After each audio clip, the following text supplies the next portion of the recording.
Speaker 3 is code 248.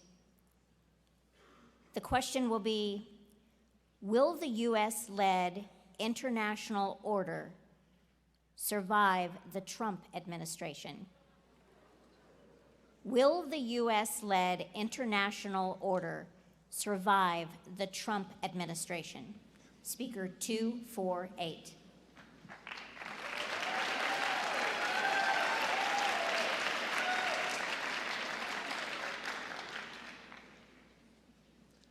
In the second half of his first year in office, Americans are wondering if President Donald Trump is going to keep his campaign promises. Specifically, conservatives are hoping that Trump will keep his promise to build the wall. Meanwhile, Democrats are still hoping that Trump will keep his promise not to accept the election results.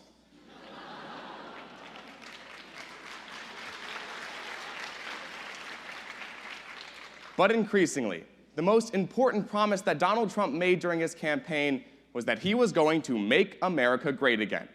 But unfortunately, there are a few caveats with such a plan, because as Fareed Zakaria explained for the Washington Post earlier in 2017, because of Donald Trump's administration pushing for a less interventionist United States, globalization, or the pursuit of an international community unified through trade and cooperation, is being viewed as a sin. It is being avoided like the plague. However, because globalization or interconnectedness between nations in the international community often leads to increased economic output and also political stability, it's clear we have to ask, will the US-led international order survive the Trump administration? And the answer is absolutely not. The global order will inevitably move more towards the East. More specifically, first, because of the death of free trade agreements. Second, because of the failure of American military intervention. And finally, but perhaps most importantly, because of our inability to spread democracy. Mahatma Gandhi once said, "Part of the beauty of me is that I am very rich." Just kidding, that was Trump. Which is why the first reason that the US-led international order will soon dissolve as globalization moves more towards the East is because of the death of free trade agreements. Unfortunately, an America First mentality means abandoning our partners overseas, which is why the Cato Institute explains, in January of 2017, that the Trans-Pacific Partnership, or TPP, was a trade agreement meant to lower trade barriers, reduce tariffs, and ensure that nations of the international community had adequate access to food, health care, and shelter. However, as the article went on to point out, Trump recently signed an executive order which withdrew the United States from the Trans-Pacific Partnership. Now, while most Americans would assume that the future president could simply reinstate the TPP, it's no longer an option. Because, as the Japan Times explained in February of 2017, the United States' largest economic rival, China, is now pursuing for the Regional Comprehensive Economic Partnership, or RCEP, essentially the Trans-Pacific Partnership, but instead of being US-led, China is taking the reins. Now, the problem here is that because China is now the leader of capital trade in the modern world, they can easily challenge the United States' authority to lead the global order. You don't need an 18-year-old from Canton, Ohio to tell you that the country that has the most control over economics has the most control in general, because our lives revolve around money and the pursuit of trade. So with that in mind, as China replaces the United States as the leader of free trade, they clearly replace the United States-led international order. Another promise Donald Trump once made was that he was going to bomb the hell out of ISIS. However, that strategy hasn't exactly been effective, because the second reason that the US-led international order will soon dissolve is because of the failure of American military intervention. Now, to Trump's benefit, he did make a strategic maneuver just recently. As the Washington Post explained in April of 2017, the United States recently shot down a jet plane in Syria which housed government officials from the Syrian government led by corrupt dictator Bashar al-Assad. Now, while this was a positive move on Trump's part, as former Defense Secretary of the United States Cohen explains, one missile strike is not a strategy. And considering that Donald Trump has failed to follow up on his attack on the Syrian government, it shows that he lacks a comprehensive strategy in stopping the rise of the Islamic State. And considering that European powers that are also part of the international order, like Germany, France, and Britain, have also done nothing to stop the growth of the Islamic State, it leaves the door wide open for powers like Russia in the Eastern world to take over the global order. Because as a report from the Washington Post explained in May of 2017, recently Turkey, or one of the United States' greatest military allies in the Middle East, has decided to side with Russia, as they've agreed to begin building safe zones in Syria. Now, what this indicates is that Turkey, one of the foremost military powers in all of the Middle East, is transitioning towards Russia's sphere of influence. And because of that, Russia now controls all of the hard power in the entire Middle East.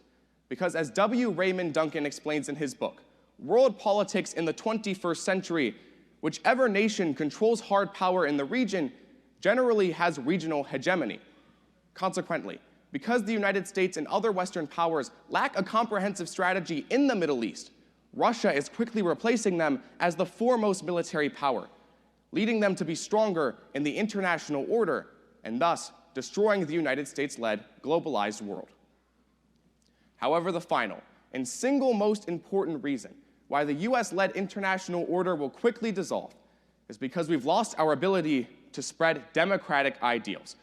Now, this was explained by former United States Secretary of State and frequent interviewee for the Council on Foreign Relations, Condoleezza Rice, in her 2017 book, Democracy, in which she explains that through her years in office, she noted that the most important goal of the United States in international affairs was to spread democratic ideals through something known as soft power, or our ability to influence governments across the globe, primarily like those inside of Southeast Asia.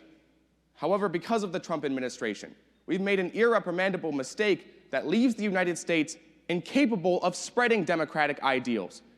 As The Atlantic explained in April of 2017, because the Trump administration has cut our soft power spending by 28%, and China has consequently quadrupled the amount of money they spend on their foreign ministry, China is easily replacing the United States in terms of having the most political clout in the modern world.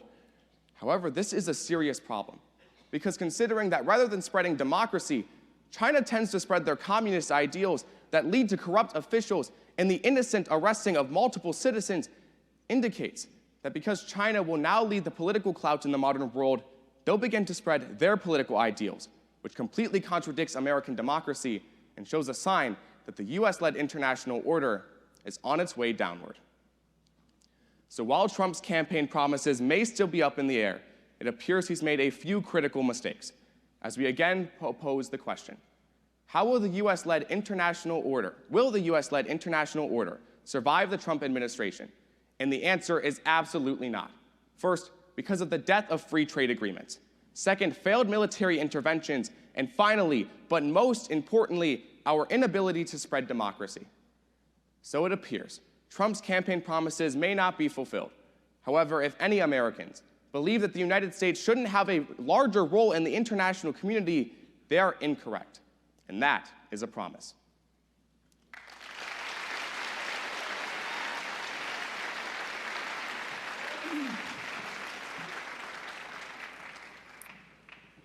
Speaker 248 will be questioned by contestant 212.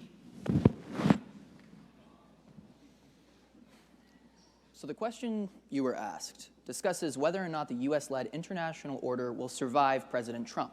You talk about how the U.S.-led international order will take a hit because of Trump, but is there any indication that all of these impacts will come to fruition by the end of 2020? Well, that's exactly what I began to explain in my first point. Because the United States withdrew from the TPP and China has replaced them with the Regional Comprehensive Economic Partnership, there is no going back. Other powers are already quickly replacing the United States, which means at this point, we might as well already kiss the international order goodbye. So we can hope that President Donald Trump will lose in 2020. And assuming that he does lose that election, is it possible that the next president of the United States could restore the U.S.-led international order? Absolutely not. That was the point I was getting at. Ever since the United States began its international interventions, they were the foremost power, with nations like China and Russia quickly lagging behind. But now that the United States has provided an inch, Russia and China will take a mile, consequently indicating that it will be impossible for the United States to recover its position as the leader of the international order.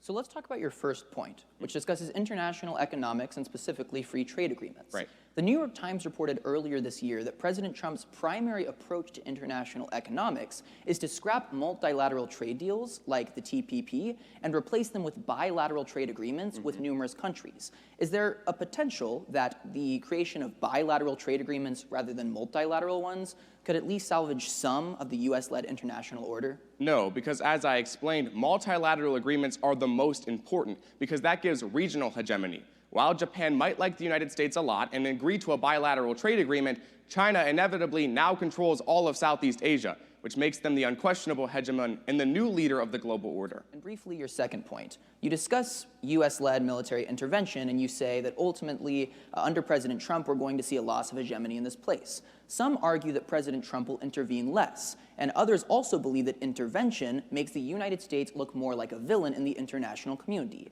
Is there a chance that as a result of less intervention, the United States will be looked better upon by its peers? Now, I agree with you in the fact that white saviorism isn't what the United States should be pursuing, because it's not our job to save the rest of the international community. We need to allow them to have their own decisions. However, where I disagree with you is the fact that any country that controls military operations consequently controls the region, because powerful militaries like Russia are unquestionable authorities to nations in the Middle East who lack the military capacity to challenge them.